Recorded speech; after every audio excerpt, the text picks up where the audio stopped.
Evo da vidimo, danas je nedelja, sređivanje vrta našeg ispred stana, higijenski zavod, ali evo, da vidimo kako je to sve uređeno.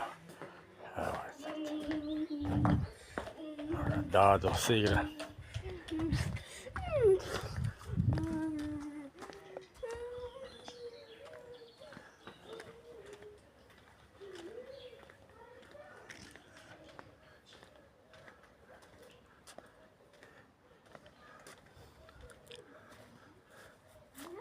Evo, trešnja je puna majavaca.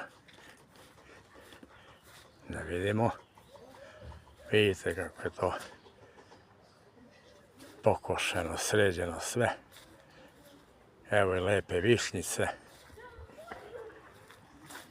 Vidite, kruška rodila.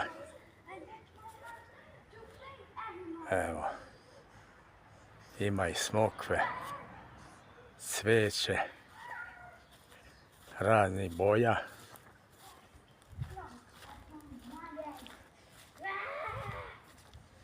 Evo tu, nemoj da diraš sto, stavi.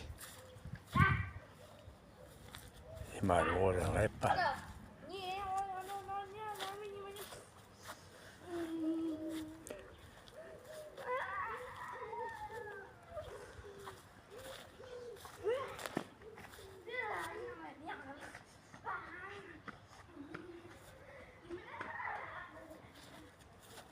Uglavnom, lepo izgleda, lepo je sređeno.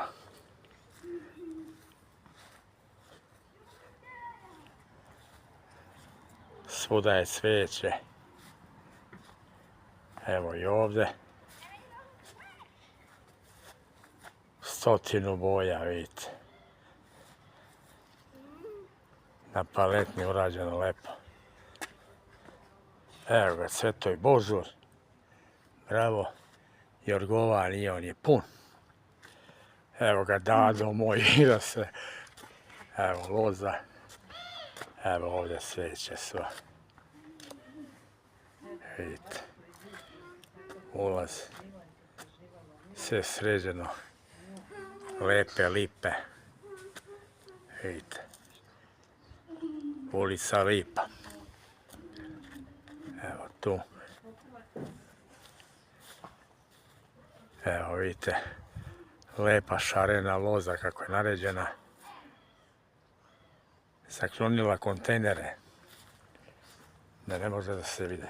Vidite ruža kakava